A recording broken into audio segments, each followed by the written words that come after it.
guyyaa aruuza isaaniitiin akka dura mana galcheen namuu kutaa adda addaa keessa akka rafuu qabu himaaf. maalirra dhaabbattee kana namii teessiin isaan jettullee akka qaadimaa biraa alaa qabu himaaf. warra isaanii durattillee akka isaan lamaan jidduu gammachuun hin jirre fuula isiitirraa mul'achuu barbaadus miilarra jechuudhaan isii uffisiisa. guyyaa kaan mana keessatti hijaaba ofirraa baaftee bira teenyaan jaalalaan irraa qabamuu eegala. isiirraa jaalalaan qabamuu ifarkinaan ifirraa qaadimaa isaa san itti dhaqee amma booda isaan lamaan jidduu hariiroo obbolummaa malee wanni biraa akka hin jirre itti himee isaan lameenii wal hammatu. boodarraa jaartiin isaa dhuftee arkitee fuullisii mul'ata. akkuma laaltanii gartangaa daawwattoota keenya arraan tanaa seenaa jaarsaa jaartii erga wal fuudhan booda isiin akka inni alaa qaadimaa biraa qabu hubattee innilleen dirruma bahee itti himee boodarra irra deebuudhaan innummaan jaalala jaartii isaa tanaan irra deebuudhaan qabamuudhaan bakka isiin isa harkaa bahuu geessetti harka deeffatu tokko isinii qabannee dhufnee daawwattoota keenya gaa akka isinitti tolu abdii qabnaa. wajjin turtii gaarii isiniin jenna. filmiin keenya yeroo eegalu saala aruuzaatirraa eegala. saala aruuzaa kana keessatti aruustittii irraa gammachuu guddaatu mul'ata.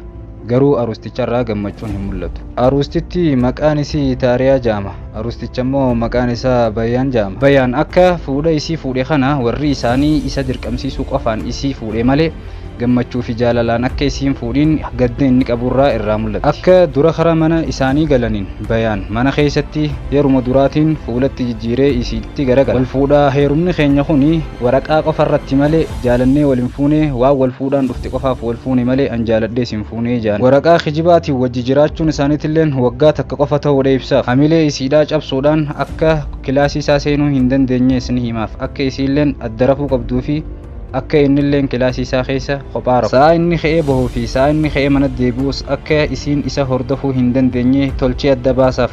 isiin yeroo kana bahaa yeroo kana mana deebi'aa hordofuu hin dandeessu. dubbii inni je'een irraa kan ka'e. isiin erga na fuuteefuu maalifitti akkatti azaaba duniyaa kana na azabdaa isiin isaan jennaan akkana jaan akka alaa qaadimaa biraa qabuu fi waggaa takka booda isii hiikee deemee qaadimaa isaa san fuudhus ni hima. garuu isiin xiqqishollee harka hin kennu. guyyaa lamadaatirlee ganama subii irratti gizee inni kara hojiidhaa deemuu isiin kaatee faxara isaa qopheessiteefis akka inni konkolaataa keessa seenan achi geessitiif.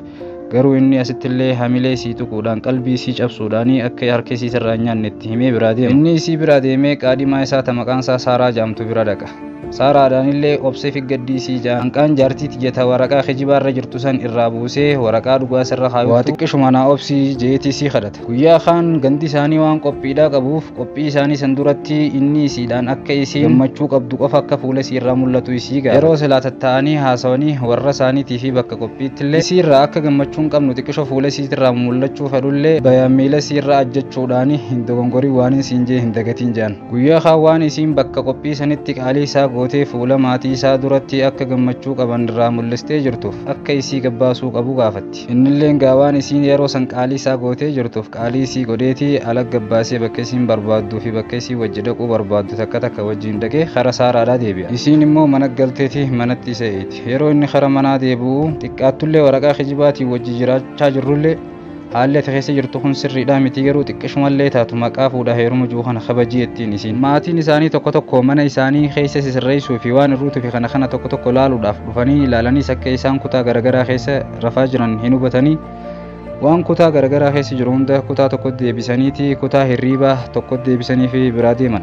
galgala irratti isiin hijaabuma isiitiin bira seentee qaqqaanfachaa bira ciifti. guyyaa kaan akkuma teessee galgala irratti jaarsisii eegaa jirtuun bayyaan haala dhukkubsataa ta'ee fi haala baay'ee dadhabaa ta'een dhufa. isiin garuu isa gargaaruudhaan akka isaan barbaachisuu qabu hunda isaa gooteetii akka inni fayyaa isaa deebi'uufis halkan guutuu cinaa ta'aa bultee waan barbaachisaa ta'e hunda gootiif. ganama subii irratti bayyaan irraa hafnaan Saaraan bakka jirtu haatee manatti itti dhufte isa laaluudhaaf jecha. akkuma gabbaa ta'anii Saaraa hulaa duratti argite. bayyaanillee manuma isii keessatti Saaraa ifi qabee hammannaan aartee isaan lamaan manuma dhiistee fuula gaddaatiin bakka sanii deemti. hattaa hojjettuun manaatillee gizee bayyaan jaartii isaa dhiisee dubartii biraa ifi qabee hammatu haalaan ajaa'ibdee waan dubbattu wallaalteetu manuma callisti. ganama kaan waan aara guddaa qabduuf haatee osoo waan takkallee isaaniin je'in deemuu murteessiti. inni akka mana isaanii qophiin jirtuuf akka isiin irratti argamuu qabdu isiidhaa himu isiin dubbii isaa hin dhageessu bakkuma sanii deemuudha murteessi. Direettiin siitilleen jaartiin bayaansii malee saaraadhaa miti ati akkamitti jaarsi kee kun yeruma takka illee siitu jaarsa kee cinatti argamuu qaba malee saaraan cinatti argamuu qabdu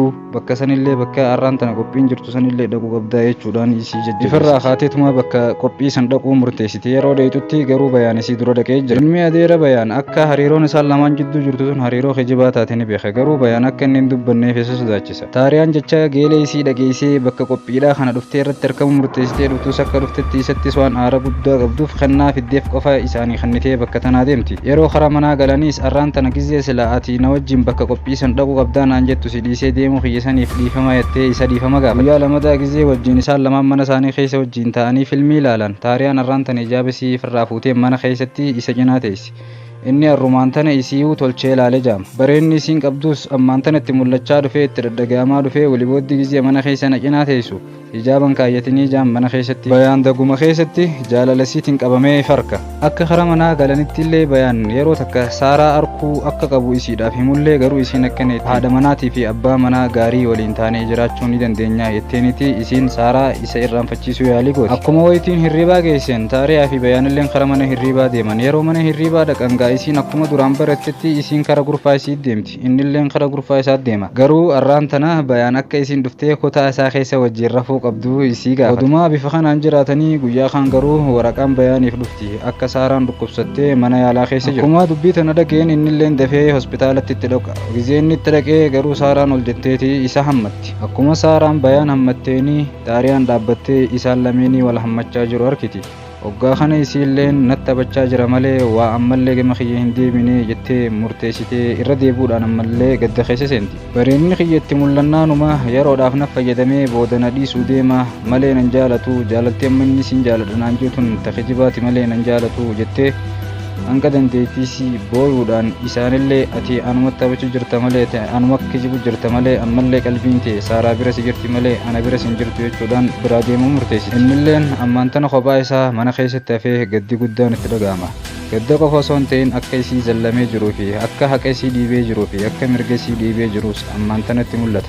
Akka badii guddaa balleessee jiruu fi akka sababbiin isiin isa dhiistee biraa deemte sababuma isaa ta'ellee hubatee baay'ee sheena. Manni isaatilleen isiidhaan malee akka duwwaa ta'e ni hubata. Miseejii barreessee fi isii dubbisuudhaaf yaalii godhullee garuu isiin hin deebistuuf. Ifirraa innilleen deemeeti saaraa bira dhaqa. Yeroonii fi saaraa laaluudhaaf hospitaalatti itti dhaqullee saaraadhaan akka hariiroo isaan lamaan jidduu jiru tun haftuu qabdu himaaf.